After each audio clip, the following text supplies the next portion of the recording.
अस्सलाम वालेकुम, आदाब नाज़रीन। आप जुड़ चुके हैं VOM न्यूज़ 24/7 के साथ। मैं हूं आपका मेज़बान रियाज अहमद भट्ट।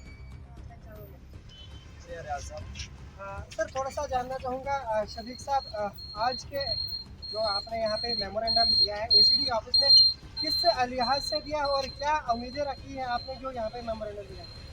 देखिए रियाज साहब, हुकूमत के एंड में एक आर्डर आया था।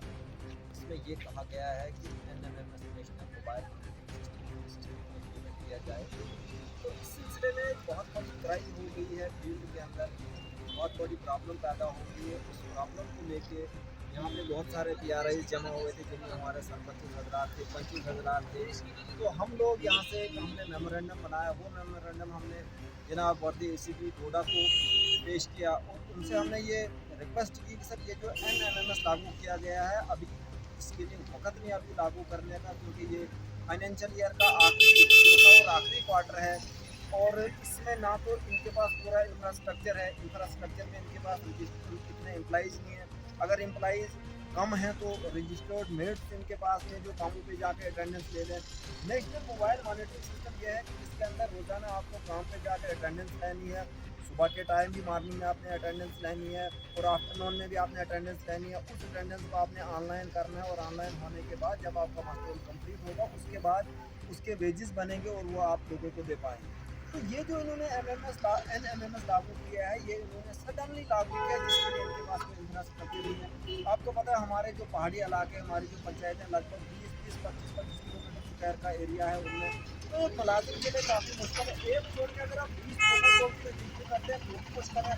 उसके अलावा इंटरनेट की प्रॉब्लम है, उसके अलावा बिजली की प्रॉब्लम है। तो ये सारी प्रॉब्लम्स लेके उसके अलावा जो इन्होंने NMMS लागू किया, इस NMMS को लागू करते हुए जो ऐप जो है जिसके अंदर ये लोगों को रजिस्टर करें, जिसके ज़रिए अटेंडेंस ऑनलाइन करते हैं, उस ऐप में भी एरर शो होता है, जिस वजह से ग्रास रूट लेवल पे जो गरीब शख्स जो है जॉब कार्ड होल्डर जो काम कर रहा है, उस काम वाले की जो एक्चुअल हाजिरी है, जो वो प्रोग्रेस वहाँ पे काम में निकाल रहा है, वो हाजिरी सरकार तक नहीं पहुँच पा रही, वो हाजिरी ऑनलाइन नहीं हो पा रही, जिसके लिए सारे लोग एहतजाज कर रहे हैं।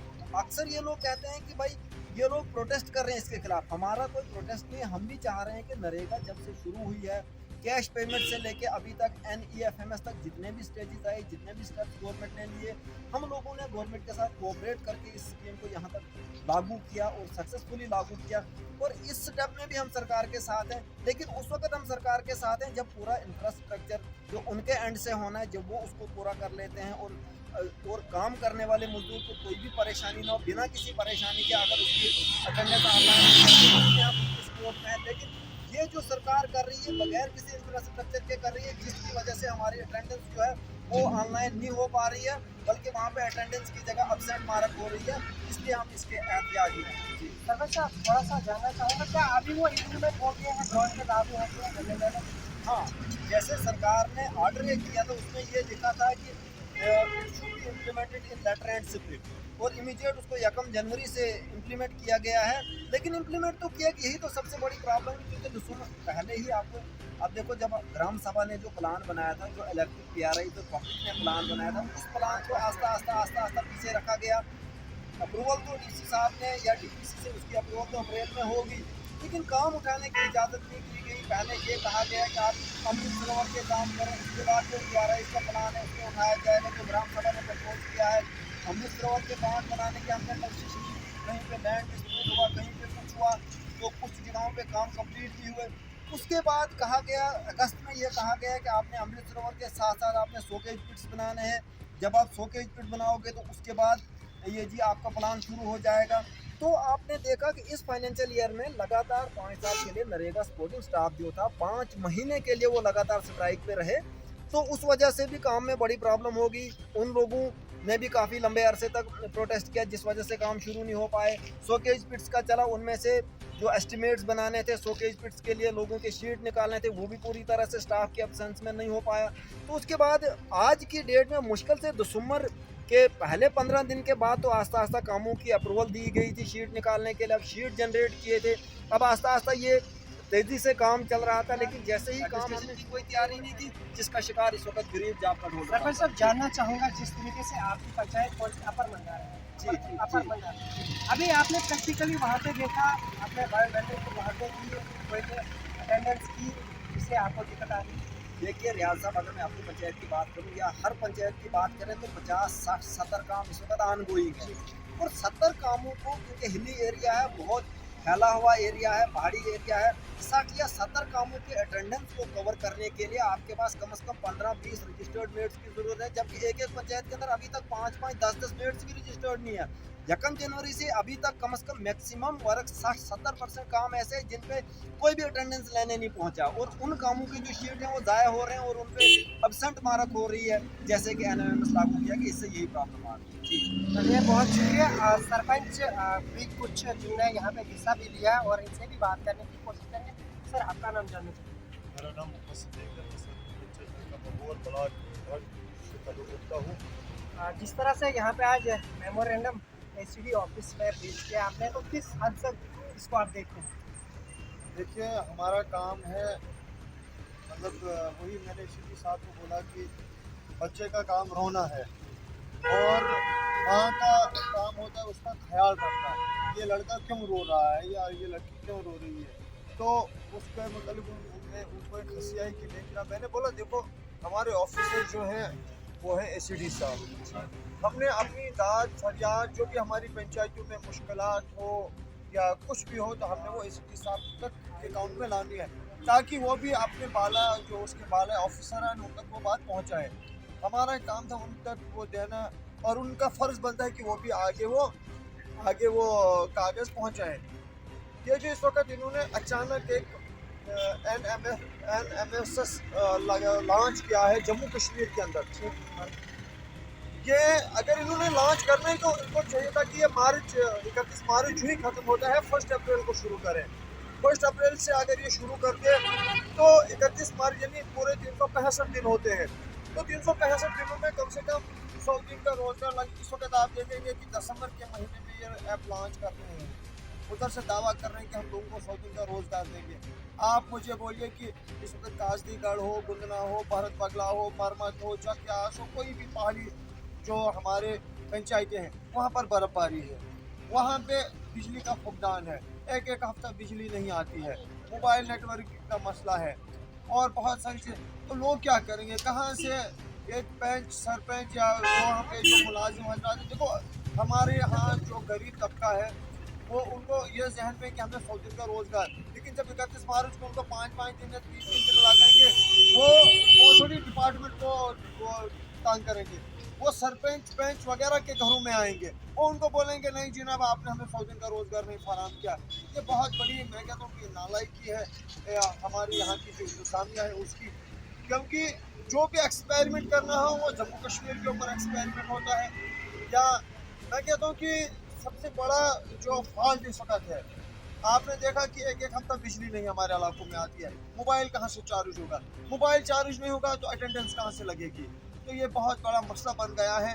इसके लिए आज हमारी जो डिस्ट्रिक्ट बॉडी है, आज जम्मू कश्मीर पंचायत की काउंसिल की, हम हर ब्लॉक से आए थे और हमने यहाँ के एसीपी साहब को एक मेमोरेंडम पेश किया और हमने कहा कि अगर आने वाले वक्त में अगर सरकार ये फैसला वापस नहीं लेती है तो मुमकिन है कि यहाँ पे हर जॉब कार्ड होल्डर धरना भी आ जाएगा।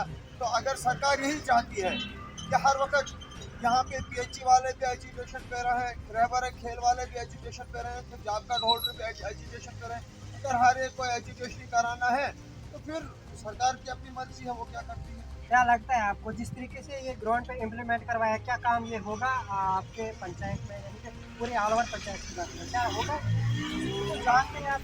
जहाँ तक मेरा तजुर्बा है, मैं कहता हूँ कि यह इस वक्त ज़ीरो पे चल रहा है, क्योंकि अगर देखो यहाँ पे दो सवाल पैदा होते हैं। अगर सरकार ने स्कीम क्लोज कर रहे हैं, करेगा कि जगह हम कोई दूसरी चीज़ लॉन्च कर रहे हैं ताकि लोगों के जहनों में भी ये बवाल नहीं रहे। ये तो लोगों को कह रहे हैं कि हाँ जनाब आप 100 दिन का रोज़गार डिमांड दे दो सरपंच के पास, पंच के पास, ये कि आपस में लोगों को लड़वा रहे हैं। ऐसा नहीं चाहिए था और हम भी कोशिश कर रहे हैं। या तो सरकार को चाहिए था कि अगर इन्होंने इम्प्लीमेंट ही करना था, अगर करनी थी इम्प्लीमेंट तो अप्रैल में करते, ताकि देखो मैंने मेरे फेसबुक साथी ने अभी आपको कहा कि अप्रैल में हमारा सेशन शुरू होता है, अप्रैल से लेकर दिसंबर तक इन्होंने हमें खाली एक्सरसाइज करवाई, कभी 100 किलोमीटर, कभी अमृतसर, कभी ये कभी वो, और जनवरी में ये प्लान देते हैं 40%। अब हमने लोगों को रोज़गार देना था, वहाँ पे भी NMMS, और वहाँ पे भी किसी दिन बारिश लगेगी, क्योंकि वो तभी वो लगेगा जब वहाँ पे बंदे होंगे। जब बारिश होगी, बर्फबारी होगी वगैरह होगा, तो उससे तो बहुत ज़्यादा नुकसान है। तो किस तरह मैसेज होगा आपका पूरी पंचायत यानी जम्मू कश्मीर की जो आपकी सरपंच एसोसिएशन है, जो भी आपको लोग देखेंगे तो किस तरह मैसेज? हमारा मैसेज आपके चैनल के माध्यम से सरकार को भी यही है, मरकजी सरकार हो, यूनिवर्सिटी की सरकार हो, यहाँ की इंतजामिया हो, या बैंक सरपंच हो वगैरह हो। देखिए, अगर आप लोगों को ऐसे आश्वासन दिलाते हैं 100 दिन का रोजगार मैं जो इसके खिलाफ हूँ कि इसको तो आप बंद करो। आप अगर आपके पास इतनी पावर्स नहीं है तो कम से कम इसको 40 दिन का रोजगार के नाम से रखो, और आपके रेट्स जो हैं, जो आप 227 रुपये इस वक्त दिहाड़ी दे रहे हैं मनरेगा के जरिए, उसको तो कम से कम अगर आप 40 दिन का रोजगार देंगे, 500 रुपये दिहाड़ी रखो, आपका 20-25 हज़ार बन जाएगा। अगर वहाँ पे तो लोग तो आ सकते हैं, उससे तो आम जनता को तो फायदा हो सकता है। रहा सवाल 227 में, आप सुबह 9-8 बजे अपने काम पर लगना है, 5 बजे छुट्टी होती है, 227 रुपये में बहुत बड़ी मुश्किलात होती है। देखिए, आप तेल का एक कैन है इस वक्त 800 रुपये में होता है, आटे की कुटी 400 रुपये की लगभग मिल रही है।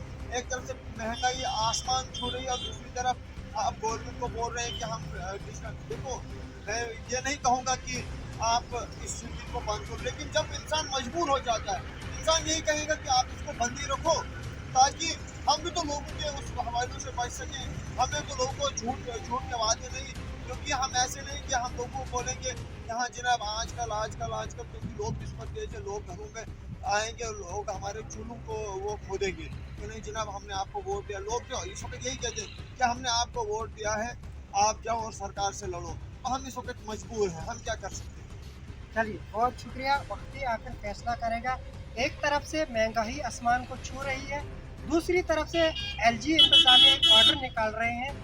एमजी नरेगा का जो रेट है, एज पर रेट 227 रुपये के हिसाब से सुबह 8 बजे काम पे लगने और शाम को 4 बजे 5 बजे छुट्टी करनी। आप देख सकते हैं कि कितनी बड़ी अफसोस की बात है। अगर इस आज के दौरान की बात करेंगे, महंगाई को लेके बात करें तो क्या करेंगे, आखिर वक्त ही बताएगा। जो इन्होंने आज यहाँ पे मेमोरेंडम पेश किया है एसीडी ऑफिस जोड़ा में, तो आप देखते होंगे कि आगे इस पर कितना गौरव मजीद पेशकश के लिए दीजिए इजाज़त। अल्लाह हाफ़िज़।